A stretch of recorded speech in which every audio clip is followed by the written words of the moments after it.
लोकसभा चुनाव की तारीखों का कल ऐलान होगा। चुनाव आयोग कल दोपहर 3 बजे प्रेस कॉन्फ्रेंस करेगा और चुनाव की तारीखों का ऐलान कर दिया जाएगा। जी हां, इसके साथ ही लोकसभा और कई राज्यों के विधानसभा चुनाव के कार्यक्रम की घोषणा भी कल की जाएगी। सूत्रों के मुताबिक 2024 के लोकसभा चुनाव 7-8 चरणों में हो सकते हैं। लोकसभा चुनाव के लिए सारी तैयारियां पूरी कर ली गई हैं और चुनाव आयोग ने भी इसकी समीक्षा को पूरा कर लिया है। मौजूदा लोकसभा का कार्यकाल 16 जून को खत्म हो रहा है और उससे पहले नए सदन का गठन करना होगा। पिछली बार लोकसभा चुनाव की घोषणा 10 मार्च को हुई थी और 11 अप्रैल से 7 चरणों में मतदान हुआ था। वोटों की गिनती 23 मई को हुई थी। तो कल 3 बजे 2024 के लोकसभा चुनाव का शेड्यूल जारी कर दिया जाएगा और चुनाव आयोग पूरी तरह से तैयार है। कुछ और घंटे का इंतजार और उसके बाद आप सबके सामने होगी लोकसभा चुनाव की तारीखें।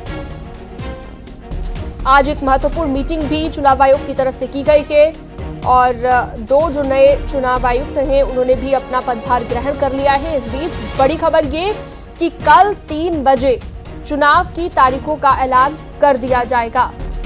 8 चरणों में लोकसभा चुनाव होने की संभावना जताई गई है। चलिए सीधा रुख करते हैं दिल्ली से। पवन गौड़ हमारे साथ लाइव जुड़ चुके हैं ज्यादा जानकारी और बातचीत के साथ।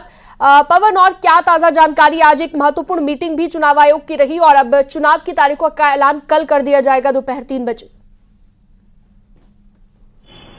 देखिए, अब 24 घंटे का वक्त बचा है जब केंद्रीय चुनाव आयोग लोकसभा चुनावों की तारीखों की घोषणा करेगा। उससे पहले आज जो कल अपॉइंटमेंट हुआ था चुनाव आयुक्तों का, तो उसके बाद एसएस संधू की बात करें या ज्ञानेश कुमार की बात करें, दोनों ने सुबह तकरीबन 10 बजे चुनाव आयोग पहुंचे और वहां पदभार ग्रहण किया। उसके बाद में उन्होंने जो मुख्य चुनाव आयुक्त है उनके साथ बैठकर बैठक की और तैयारियों का जायजा लिया, किस तरह लोकसभा चुनाव की तैयारियां कितनी पूरी हो चुकी है। और उसके बाद में इलेक्शन कमीशन ने घोषणा की वो कल 3 बजे दोपहर में लोकसभा चुनावों की घोषणा करने वाले हैं। लोकसभा चुनाव के साथ साथ जो 4 राज्य हैं, चाहे वो आंध्र प्रदेश की बात हो, उड़ीसा हो, अरुणाचल प्रदेश और सिक्किम, इन 4 राज्यों के विधानसभा चुनाव भी लोकसभा चुनाव के साथ ही होते हैं। तो ऐसे में उन विधानसभा चुनावों की तारीख की भी घोषणा कल जो चुनाव आयोग है वो कर सकता है। अपनी तैयारियां जो हैं वो चुनाव आयोग ने पूरी कर ली हैं। सभी तरह के पूरे देश भर के तमाम राज्यों का दौरा चुनाव आयोग ने किया, वहां जाकर समीक्षा बैठक की, तैयारियों का जायजा लिया।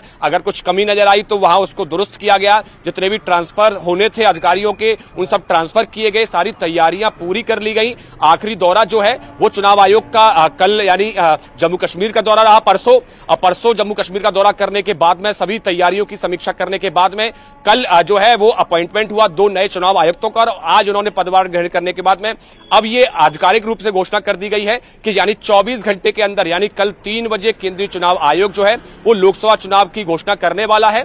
6 से 8 चरणों में चुनाव होगा।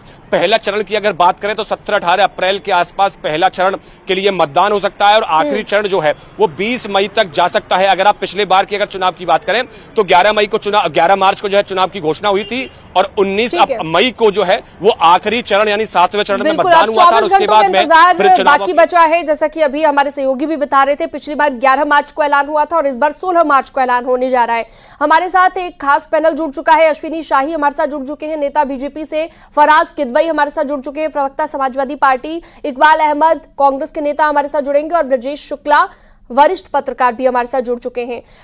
सबसे पहले अश्विनी शाही जी, आपके पास आते हुए, कैसी है तैयारी भारतीय जनता पार्टी की? हालांकि लगातार बैठकें भी हो रही थी और उम्मीदवारों के नामों को लेकर भी चर्चा हो रही थी, मंथन हो रहा था। कैसी है तैयारी लोकसभा चुनाव की, क्योंकि सिर्फ 24 घंटे का वक्त बचा है, उसके बाद चुनाव की तारीखों का ऐलान हो जाएगा? देखिए, भारतीय जनता पार्टी ऐसी पार्टी है जो चुनाव से पहले अपनी तैयारी करके रखती है। चुनाव के आने के बाद तैयारी नहीं होती है। इंडिया अलायंस की तैयारियां अभी देखिए सरपुटौल हो रही है कम्युनिस्ट पार्टी के साथ जो है बंगाल में, और हर जगह अभी कुछ नहीं हुआ। भारतीय जनता पार्टी पूरी तरीके से तैयार है। चुनाव की घोषणा हो जाए उसके पहले हमने लगभग एक पहली लिस्ट 195 की, दूसरी 72 की निकाल दी है हम लोग। बाकी सीटों की घोषणा भी 1-2 दिनों में हो जाएगी और भारतीय जनता पार्टी का हर नेता बूथ अध्यक्ष से लेकर राष्ट्रीय अध्यक्ष जी तक पूरी तन्मयता से पार्टी के विकास कार्यों, सरकार के कामों को हम अपने मजबूत नेता के नेतृत्व में जो हमने किया है उसको लेकर हम जनता के बीच में जाने के लिए तैयार हैं। और गए हैं उनकी चीजों को पहुंचा रहे हैं। जो भी अब तिथि की घोषणा हो हम तैयार हैं करने के लिए। माननीय प्रधानमंत्री जी ने स्पष्ट रूप से देखिए इतनी जनसभाएं करके ये बता दिया है कि हम किस मुद्दे पर जा रहे हैं चुनाव लड़ने, हम क्या करेंगे, हमने क्या किया है, ये सभी चीजें जनता के बीच में हम लोग लेकर हैं और पूरी तैयारी के साथ हम लोग हैं। घोषणा होने दीजिए, स्वागत है, हम तैयार हैं चुनाव। तो पूरी तैयारी है बीजेपी की और इसके लिए तैयारी भी कर ली गई। इस फराज किदवई जी के पास मैं आना चाहूंगी, सपा की कैसी है तैयारी? बीजेपी तो कह रही है कि हम चुनावी मोड में रहते हैं हमेशा, कभी भी तारीखों का ऐलान हो जाए। सीनम जी सही बोल रहे हैं हमारे भारतीय जनता पार्टी के जो साथी हैं, क्योंकि भारतीय जनता पार्टी जो है वो इलेक्टोरल बॉन्ड्स के जरिए भ्रष्टाचार की तैयारी कर रही थी पिछले 6-7 सालों से। वो हम लोग ने सबने देखा, लोकतंत्र का अपहरण करके चंडीगढ़ मॉडल को यूज करके जिस तरह से ये लोकतंत्र को ये लोग बदनाम करते हैं, जिस तरह से लोकतंत्र को खत्म करने की कोशिश कर रहे हैं, तो ये साल भर हमेशा इनकी तैयारी चला करती है। दिल्ली में जनादेश का अपमान इन्होंने अध्यादेश को ला करके किया, यह भी इनकी चुनाव की तैयारी का एक हिस्सा था। दूसरी बात, अभी ये चर्चा शुरू होने से पहले सीनम जी माननीय मुख्यमंत्री जी बोल रहे थे कि बेटियों की सुरक्षा के बारे में, तो मैं 2 बातें खाली बोलूंगा। एक ये कि आज ही आप अखबार उठाइएगा और उसमें पढ़िएगा कि मेरठ में एक 7 साल की बच्ची के साथ बलात्कार होता है। कल खबर आई थी कि कन्नौज में 13 साल की बच्ची के साथ गैंग रेप होता है।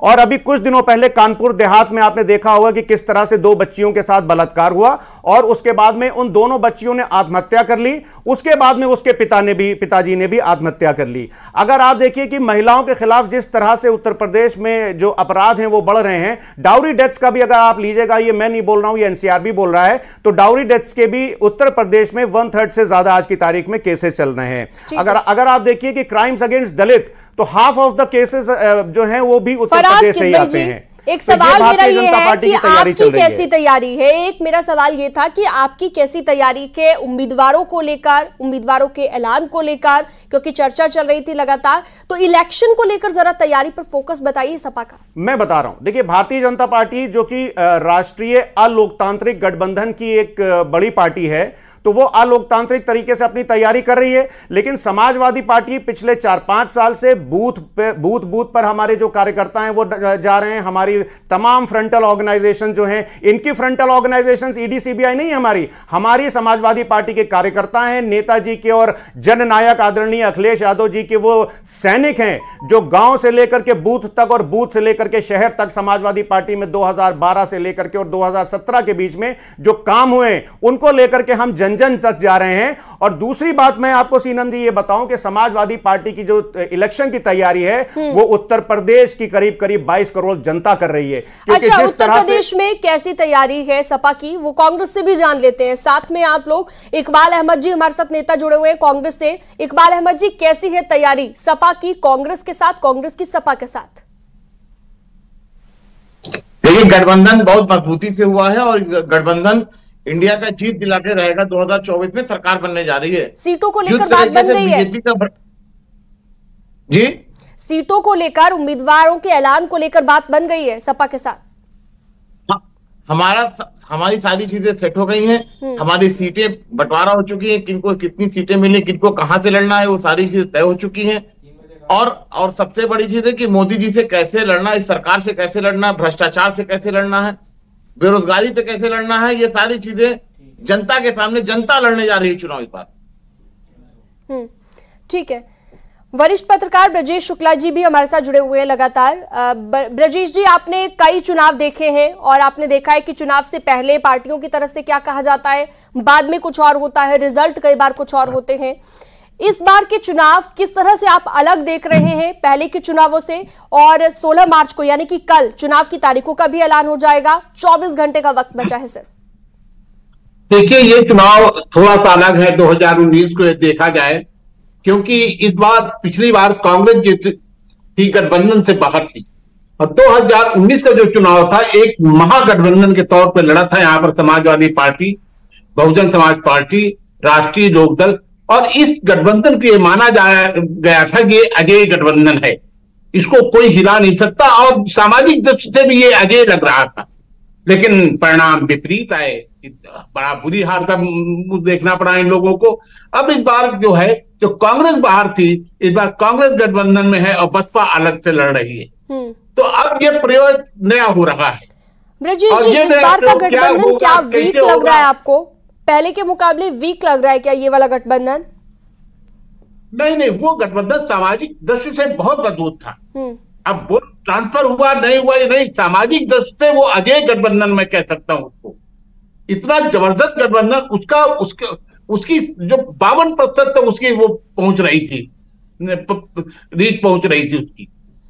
तो जो उसकी 52% तक उसकी पहुंच थी, वो इस गठबंधन नहीं है। कांग्रेस कम इतनी मजबूत नहीं है, लेकिन समाजवादी पार्टी मजबूत है।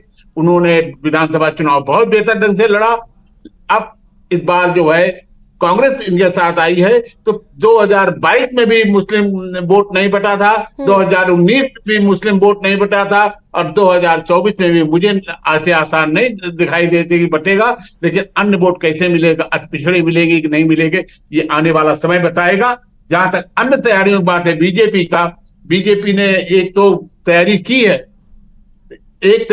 है, कि इन्होंने बाकायदे पहले से ही इस क्षेत्र में इनके लोग वर्कर घूमते रहे हैं और लगातार ये कार्यक्रम चलाते रहे हैं। और अब जो है ये जमीनी दृष्टि इनकी काफी तैयारी पूरी हो चुकी है, लेकिन अभी भी इनके प्रत्याशी पूरे मैदान में नहीं आए हैं। अभी 51 सीटों पर ही प्रत्याशी आए हैं मैदान में, तो अब आगे का इनको प्रत्याशी घोषित करना है। कमोबेश यही हालत जो है कांग्रेस की भी है, उसका तो 17 में बिल्कुल, यानी कि पार्टियों के सामने चुनौती अब भी है, अपने उम्मीदवारों के ऐलान को लेकर चुनौती अब भी है पार्टियों के सामने। अश्विनी शाही जी हमारे साथ जुड़े हुए हैं बीजेपी से। अश्विनी जी, जैसा कि आप पहले कह रहे थे कि हम हर वक्त चुनावी मोड में रहते हैं, और इसी पर फराज किदवई जी ये भी आरोप लगाते नजर आए कि ये ईडी के जरिए, जांच एजेंसियों के जरिए दबाव बनाने की कोशिश करते हैं। इसके अलावा उम्मीदवारों के नाम के ऐलान को लेकर भी उन्होंने निशाना साधा। इस पर क्या कहेंगे आप अश्विनी जी? भारतीय जनता पार्टी पूरे देश में चुनाव लड़ रही है, और हमने तो पहले भी बता दिया 195 फिर 72 की लिस्ट घोषित किया। जो लोग 80 सीटों पर भी नहीं लड़ रहे हैं, उनके प्रत्याशी अभी 15-20 नहीं घोषित हुए हैं। तो इसमें अंतर है ना पूरे देश में। तो किदवई साहब ने तो बहुत कुछ कहा। इनका चुनाव निशान है साइकिल, और साइकिल के डंडे पर बैठने के लिए एक आदमी है अभी, और एक चलाने के लिए बस 2 ही हैं, तीसरा नहीं है। एक आवारगी वाले चचा थे, वो तो निकल लिए, 3 लोग थे बचे हुए। अब इन लोगों को भारतीय जनता पार्टी से मुकाबला करना है, तो मुकाबला करना पड़ेगा जनता से। जनता के बीच में हमारे किसान मोर्चा ने 50,000 गांवों को टच किया, हमारे अल्पसंख्यक मोर्चा ने जो है 30,000 गांवों को टच किया, हमारे जो पंचायत प्रकोष्ठ के लोग हैं हर गांव को टच कर रहे हैं। तो सारे विधायक, सारे एमपी गांव में रात विश्राम किए हैं। जरा ये बता दे, किसने, इनके हई नहीं है तो जाएंगे कहां?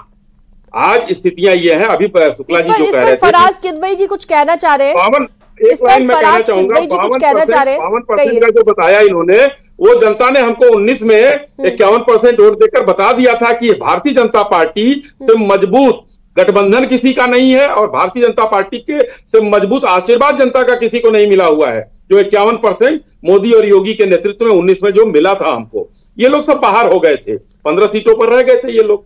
इस बार हम 80 की 80 सीट जीतने जा रहे हैं। ये लोग अपने लिए स्थान तलाशें। कांग्रेस तो 0 हो चुकी है, जो रायबरेली एक सीट थी वो भी यहां से छोड़कर जा चुकी है। बोलिए। वायनाड में अमेठी भी छोड़ दिया है उन्होंने, तो कांग्रेस खत्म। सीनम जी देखिए, मुझे बड़ा हास्यास्पद लगता है, भारतीय जनता पार्टी के हमारे भाई बोल रहे हैं कि हम लोग टच कर रहे हैं। अरे साहब, इन्होंने दालों को टच किया, और पिछले 6 महीने में दाल का इन्फ्लेशन हुआ 20%। भारतीय जनता पार्टी की जो ये अनसक्सेसफुल लीडरशिप है, इसने सब्जियों को टच किया, तो सब्जियां पिछले 6-7 महीने में 37% से बढ़ गई। ये सब मैं कुछ नहीं कर रहा हूं, ये सब सीएमआई के आंकड़े हैं। नवंबर में भारतीय जनता पार्टी ने प्याज को टच किया तो 60% से प्याज में महंगाई बढ़ गई। शाकाहारी थाली को टच किया तो 10% से शाकाहारी थाली बढ़ गई। पेट्रोल को टच किया तो पेट्रोल सैकड़ा पार कर गया। अरे साहब, आप लोग ना टच करिए, क्योंकि अगर आप लोगों ने इतना ज्यादा टच कर लिया तो जनता, जो हम लोग बोलते थे ना कि दाल रोटी पर जिंदा है, जनता जो है वो दाल रोटी पर भी जिंदा नहीं रह पाएगी सीनम जी। और दूसरी बात, हमारे भारतीय जनता पार्टी के एक और सवाल मेरा फराज जी आपसे, इलेक्शन को लेकर खासतौर पर हम बात करें तो गठबंधन आपका काफी वीक लग रहा है, ऐसा माना जा रहा है, और पहले के मुकाबले तो वीक हो गया है, जैसा कि अभी वरिष्ठ सीनम जी मैं काम करता हूं, मैं आपको अपना ये चश्मा दे देता हूं, इसको लगा लीजिए, फिर आपको गठबंधन जो है वो वीक नहीं लगेगा। आपको बेसिकली क्या है ना कि आपको अपना परसेप्शन चेंज करना पड़ेगा। लेकिन बीजेपी के सामने क्या आपको चुनौती नहीं लग रही है? जितना स्ट्रांग वहां पर आपको कैंडिडेट्स को कह ले, या फिर विकास के नाम पर जिस तरह से भारतीय जनता पार्टी बात कर रही है, आप भी विकास की बात कर रहे हैं, लेकिन उसके सामने आपको क्या चुनौती नहीं लग रही है? सीनम जी, विकास 2014 के बाद से कहां चला गया मुझे नहीं पता। देखिए क्या हुआ कि 2014 से लेकर के अब तक के इस देश ने 2-3 बच्चे पैदा हुए हैं, जिसमें एक विकास हुआ था, वो खो गया है, उसकी एफआईआर करानी पड़ेगी कि कहां गया। दूसरा एक जुमला भी पैदा हुआ था, जो पिछले 9-10 सालों में खूब भारतीय जनता पार्टी के लोगों ने उसको खिलाया पिलाया और पूरे देश में जुमला बोलता रहा। आपको लगता है कोई चुनौती नहीं है आपके सामने? बीजेपी आपके लिए कुछ? भारतीय जनता पार्टी की जो सरकार पिछले 9 सालों में चली है, जितनी फ्लॉप सरकार है, अपने आप हमको इनका जो एंटी इनकम्बेंसी है, देखिए क्या है कि हमने लीडरशिप बाय एग्जांपल प्रूफ किया है। जननायक आदरणीय अखिलेश यादव जी की जब सरकार 2012 में आई, मैं तो ओपन चैलेंज देता हूं, 30 मिनट की बहस करा ली है भारतीय जनता पार्टी के किसी भी नेता से। 2012 और 2017 के बीच में जो काम हुए और 2017 से लेकर के अब तक के जो काम हुए, अगर आप कंपेयर कर लीजिएगा, आप चाहे आंकड़ों की बात कर लीजिए या आंखों से जो दिखता हो, तो आप देख लीजिएगा कि जब जननायक आदरणीय अखिलेश यादव जी मुख्यमंत्री थे, तब खाली उत्तर प्रदेश में काम हुआ, बाकी सिर्फ और सिर्फ जुमलेबाजी हुई है उत्तर प्रदेश में। जरा गिनवा दीजिए अश्विनी जी, फराज किदवई जी चाहते हैं कि क्या गिनवा दीजिए, उपलब्धियां गिनवा दीजिए भारतीय जनता पार्टी की और साथ ही योगी सरकार की। अभी ये कहेंगे 80 करोड़ लोगों को लाइन में लगा दिया, ये उपलब्धि है इनकी, यही बोलेंगे। अभी गिना देता हूं इनको। ये लोग एक रोड बनाए, उस पर से नहीं उतरे हैं, आज 14 रोड पर चल रहे हैं। उत्तर प्रदेश की मैं बात कर रहा हूं, उत्तर प्रदेश की बात कर रहा हूं। मेट्रो आपने कितने मीटर मेट्रो बढ़ा दी? अच्छा बताइए। आदर जननायक अखिलेश यादव जी जब मेट्रो उत्तर प्रदेश में लेकर के आए, उसके बाद में आपने कितने मीटर मेट्रो बढ़ा दिया आगे? हमने इंटरनेशनल क्रिकेट स्टेडियम दे दिया। पिछले 9 साल में आपने उत्तर प्रदेश में कितने इंटरनेशनल क्रिकेट स्टेडियम दे दिए, कितने हॉस्पिटल बना दिए? अरे साहब, आप छोटे शहर में अगर चले जाइए और गॉड फॉरबिड अगर आपके हार्ट अटैक हो जाए सीमन जी, तो आपको डॉक्टर नहीं मिलेगा जिला अस्पतालों में। जवाब देने दीजिए। वन प्रोडक्ट देने के बाद तो माफिया पैदा करते थे, हम प्रोडक्ट दे रहे हैं। अरे काम बताइए सर, सीनम जी ने काम पूछा है, आप काम बताइए। ओपन चैलेंज है, काम बताइए आप, जो आंखों में भी दिखा दिए या आंखों से दिखा दिए। मैं बता दूंगा अभी आपको। 14 सड़कें काम नहीं दिख रही, आपको काम दिखता है सफाई का एरोड्रम जो। अरे आप काम दिखा दिए सर अपने, मैं तो अभी बता दूंगा कि हमने क्या क्या काम किए। सीनम जी ने आपसे पूछा कि काम बता दीजिए, आप काम नहीं बता पा रहे। सीनम जी काम पूछिए इनसे, क्या भारतीय जनता पार्टी ने काम? एरोड्रम जहाज उतरते थे उनके मित्रों के, आपके लाखों दर्शक देख रहे हैं। 5 airport, international waterways, 1 district 1 product का कहाँ है भाई? आज सबसे कई ऐसी योजनाएं हैं जो बीजेपी लेकर आई है। करके कितने लोग हवाई जहाज पे चल रहे हैं?